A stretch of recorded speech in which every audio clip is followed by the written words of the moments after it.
تو ہماری مسکراہٹ چونکہ کس کے لیے؟ اللہ سے. اب آپ مجھے ایک بات بتاؤ, جب اللہ کے لیے مسکرانا ہے تو سب سے زیادہ کس کے ساتھ مسکرا کے بات کرنے کا ثواب ملتا ہے؟ ماں.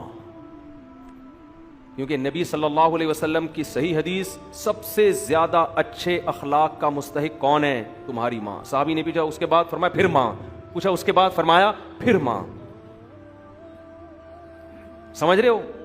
تو لہذا آپ چاہتے ہو کہ تھوڑی دیر کی مسکراہٹ ہو اور آپ کے میزان کا ترازو, اس ایک نیکی کا وزن اتنا ہو کہ وہ جھک جائے, تو سب سے زیادہ مسکراہٹیں کس کے سامنے بکھیرنی ہے؟ ماں کے سامنے. سمجھتے ہو؟ دوسرے نمبر پہ مسکرانے کا سب سے زیادہ ثواب کس کے سامنے ملتا ہے؟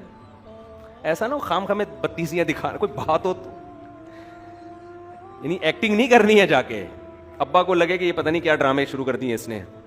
مطلب یہ کہ میٹھے لہجے میں ایسا ایٹیٹیوڈ ہو, ایسا لب و لہجہ, ذرا بھی سختی نہ ہو بات چیت کے انداز میں.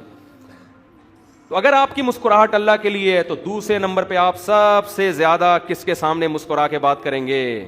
ابا کے سامنے. اب سوال پیدا ہوتے ہیں تیسرے نمبر پہ, کیونکہ مسکرانا صدقہ ہے نا. مسکرانا کیا ہے؟ صدقہ. حدیث میں آتا ہے افضل الصدقۃ ما تجعل فی امرأتک, سب سے بہتر صدقہ وہ ہے جو تم اپنی بیوی پہ خرچ کرتے ہو.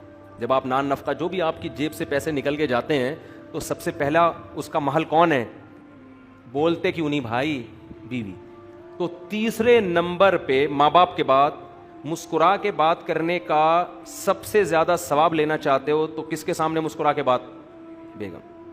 دیکھو یہ مسکرانا جو ہے نا, یہ مسکرانے کا لفظ حدیث میں ایک علامت ہے. اس کا مطلب لازمی مسکرانا نہیں ہے, ایسا رویہ جس سے اس کا دل کیا ہو جائے؟ خوش ہو جائے.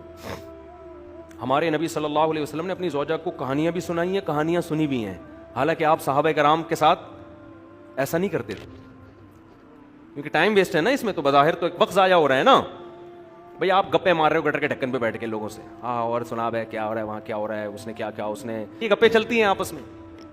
تو سب سے زیادہ یہ گپ شپ, ہنسی مذاق, اس کا ثواب سب سے زیادہ کس کے ساتھ ہے؟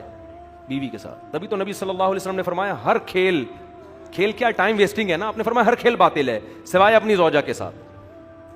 تو جہاں کھیل ہونا چاہیے, جہاں ابے تبے بھی, گپ شپ بھی, فضول باتیں بھی, ثواب ہے وہاں پہ. بہت سے مردوں کو یہ خیال ہوتا ہے یار بیوی سے بات کیا کریں, ٹھیک ہے نا, تو فضول باتیں کر رہی ہوتی ہے جس کے نہ سر نہ پیر. ایک یہ تو میرے پاس جھگڑے آتے ہیں, کہتے ہیں یار یہ کبھی بھی کوئی ڈھنگ کی بات اس کی منہ سے سنی نہیں ہے. تو یہ خوب سمجھ لیں کہ میاں بیوی کے درمیان اگر کام کی باتیں شروع ہو جائیں نا, تو یہ تو آفس میں بھی ہوتی ہیں یار. آفس میں کوئی آپ کا ملازم آئے, یہ دفتر ہے, تیرے ماموں کا گھر تھوڑی ہے, یہی کہو گے نا اس کو, کیا خیال ہے بھائی؟ اس سے کام کی بات ہوگی, ٹو دا پوائنٹ بات ہوگی.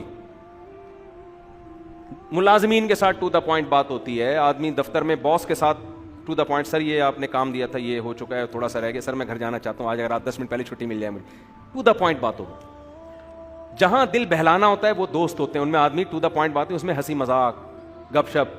تو بیوی بھی جو ہے کام کی باتیں تو ٹھیک ہے, وہ تو کرتے ہی ہیں سب. تو بیگم کے ساتھ تو شریعت کا حکم ہے کہ فضول باتیں کرو بیٹھ کے, سمجھ رہے ہو نا. وہاں باتیں ہی کیا ہیں؟ باتیں ہی مقصود ہیں.